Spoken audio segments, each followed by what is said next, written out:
যে কোরআন যখন নিজে শিখবো এবং মানুষকে শিক্ষা দিব, সেই ক্ষেত্রে আমাদের নিয়তকে সঠিক করে নিতে হবে। কারণ আমাদের উদ্দেশ্য হতে হবে একমাত্র আল্লাহর সন্তুষ্টি অর্জনের জন্যই।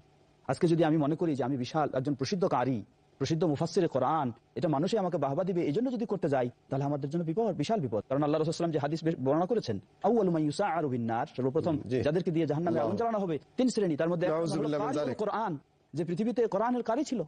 আল্লাহ রাব্বুল আলামিন যখন তাকে জিজ্ঞাসা করবেন যে তুমি পৃথিবীতে তোমাকে অনেক যোগ্যতা দিয়েছি, কি করেছো? সে বলবে, হে আল্লাহ, আপনার কোরআন আমি শিখেছি, মানুষকে শিক্ষা দিয়েছি।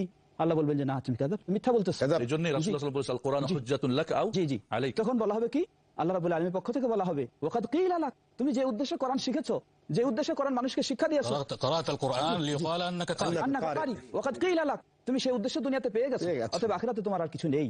ফায়ুমারু ওয়া ইউসহাবু আলা ওয়াজহিহি ইলান নার, ফেরেশতাদেরকে নির্দেশ দেওয়া হবে, চেহারার উপর দিয়ে ছেঁচড়ে তাকে জাহান্নামে নিক্ষেপ করা হবে। আল্লাহ, তাই কোরআন শিক্ষা অবশ্যই আমাদেরকে নিতে হবে, শিক্ষা অবশ্যই দিতে হবে, কিন্তু সবচেয়ে বড় আদব হলো আমাদেরকে এই নিয়ত ঠিক করে নিতে হবে, যেটা একমাত্র আল্লাহর নির্দেশেই আল্লাহর সন্তুষ্টি অর্জন। কোরআনে কারীম তেলাওয়াত শেখার সর্বপ্রথম যে কথা, প্রত্যেক আমলের জন্য ইন্নামাল আমালু বিন্নিয়াত, কিন্তু কোরআনের তেলাওয়াতটা যেহেতু পৃথিবীতে দেখা যায়, কারি সাহেব বলে মানুষ প্রশংসা করে, সুতরাং যেটা বাহ্যিক যত বেশি দেখা যায়, সেটার জন্য ইখলাসটাকে তত বেশি আরো বেশি করে নেওয়া দরকার, আরো দৃঢ় করে নেওয়া দরকার।